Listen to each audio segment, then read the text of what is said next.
Hello everyone, welcome to the free study and subscribe this channel for free study of mechanical engineering and general studies. तो आज हम लोग बात करेंगे heat transfer. Okay, तो आज से हम लोग स्टार्ट कर रहे हैं हीट ट्रांसफ़र और इसको कंप्लीट करने में 5 दिन लगेंगे 30 क्वेश्चन करके। और इसके बाद हम लोग नेक्स्ट टॉपिक उठाएंगे। अभी तक हम लोगों ने फ्लूइड मैकेनिक्स और थर्मोडायनेमिक्स पूरी कवर कर ली। उसकी अलग से प्ले लिस्ट वो बना दी है, तो आप लोग जाके देख लीजिएगा। तो आज से स्टार्ट करते हैं 30 क्वेश्चन। तो पहला है unit of thermal conductivity in MKS units. तो एमकेएस यूनिट में जो आपकी थर्मल कंडक्टिविटी की यूनिट होती है वो होती है kilo calorie metre per hour metre square degree centigrade. So correct option is B part. और जो आपकी थर्मल कंडक्टिविटी की यूनिट होती है एसआई यूनिट्स में वो होती है वॉट पर मीटर केल्विन या फिर जूल पर सेकेंड मीटर केल्विन। तो इसमें बी और सी दोनों ही सही हैं, तो correct option is E part.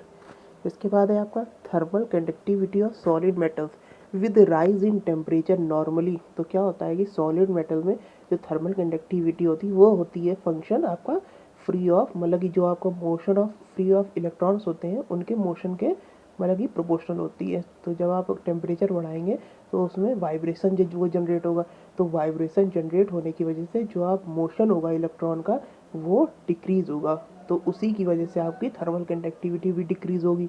तो इसलिए करेक्ट ऑप्शन होगा बी पार्ट। इसके बाद फोर्थ है thermal conductivity of non metallic amorphous solids with decrease in temperature.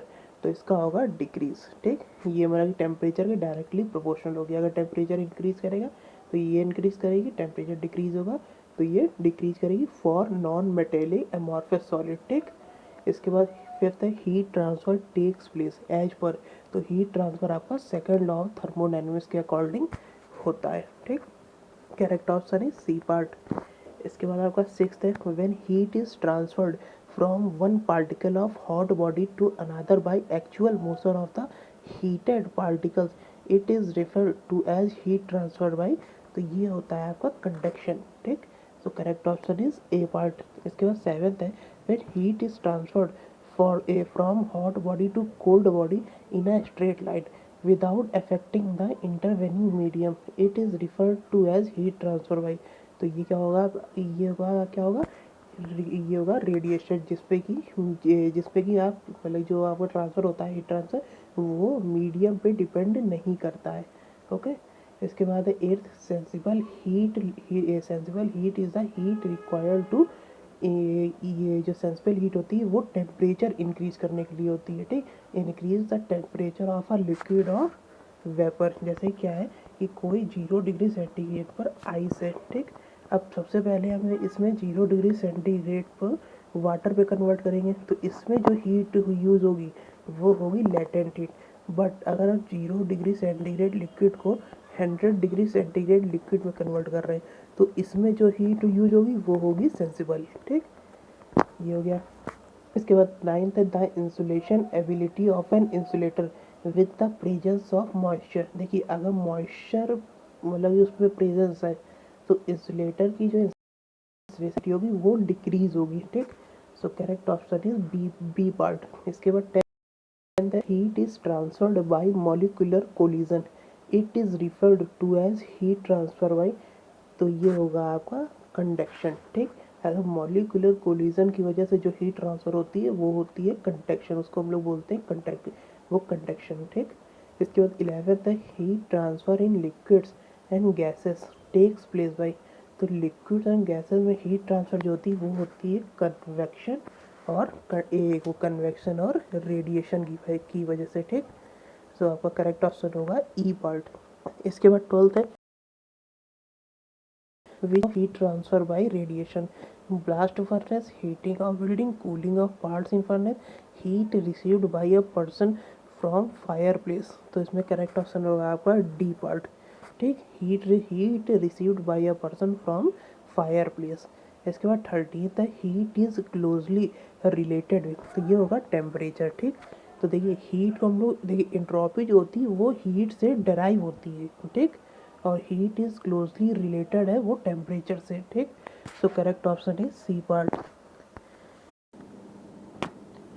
इसके बाद हम लोग 14 तो इसमें है pick up the wrong case, heat flowing from one side to other depends directly on. तो देखिए फूरियर इक्वेशन क्या होती है, K A delta T by delta x, ठीक। इसमें क्या हो रहा है, thermal conductivity, area, temperature difference और टाइम, इन सब के डायरेक्टली वो प्रोपोर्शनल है, बट आपके थिकनेस के इन्वर्सली प्रोपोर्शनल है, डायरेक्टली डिपेंड नहीं कर रही है। तो इसमें आपका करेक्ट ऑप्शन होगा thickness, correct option is C part. इसके बाद आपका 15 है, metals are good conductors of heat. तो ये क्यों है, तो metals are good conductors of heat because their atoms collide frequently, ठीक। तो इसमें करेक्ट ऑप्शन होगा ए पार्ट। इसके बाद 16 है, which of the following is a case of steady state heat transfer, IC engine, air preheater, heating of building in winter, ये तीनों ही स्टेडी स्टेट हीट ट्रांसफर के वो एग्जाम्पल है, ठीक। So correct option is D part. इसके बाद 17 है, total heat is a heat required to change vapour into liquid, change liquid into vapour, increase the temperature of a liquid और vapour. तो ए और बी में तो आपके वो हो गए लेटेंट हीट, सी में सेंसिबल हीट हो गया और डी में आपके दोनों ही आ जाएंगे, ठीक। So correct option is D part, convert water into steam and super heat it, ठीक।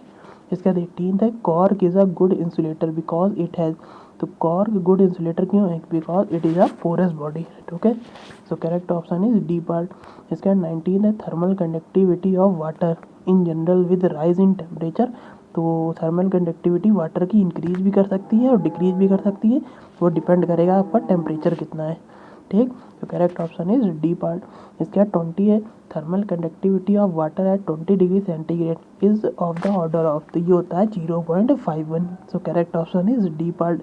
इसके बाद 21 है, temperature of steam at around 540 degree centigrade can be measured by, तो इसको मेजर करा जा सकता है थर्मोकपल के द्वारा, ठीक। तो correct option is D part.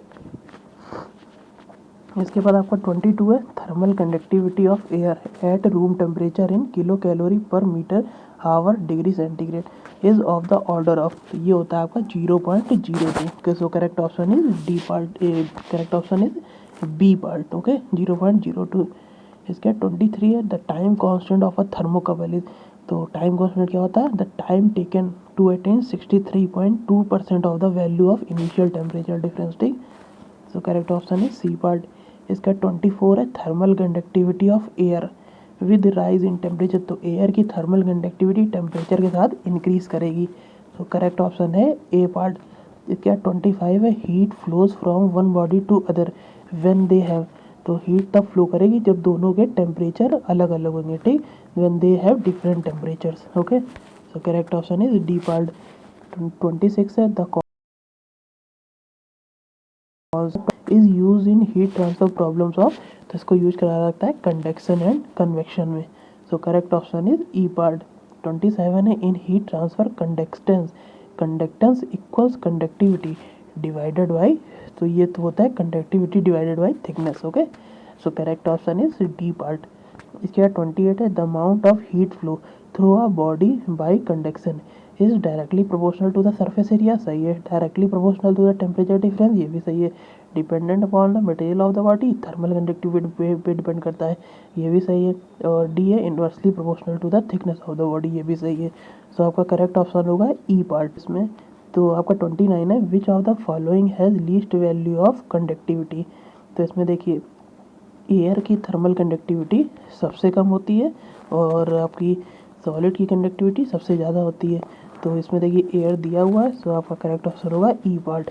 इसके बाद आपका 30 है, which of the following is expected to have highest thermal conductivity, तो आपको अभी बताया सॉलिड की सबसे ज़्यादा होती है, तो इसमें देखिए सॉलिडाइज दिया हुआ है, सो आपका करेक्ट ऑप्शन होगा बी पार्ट, ठीक।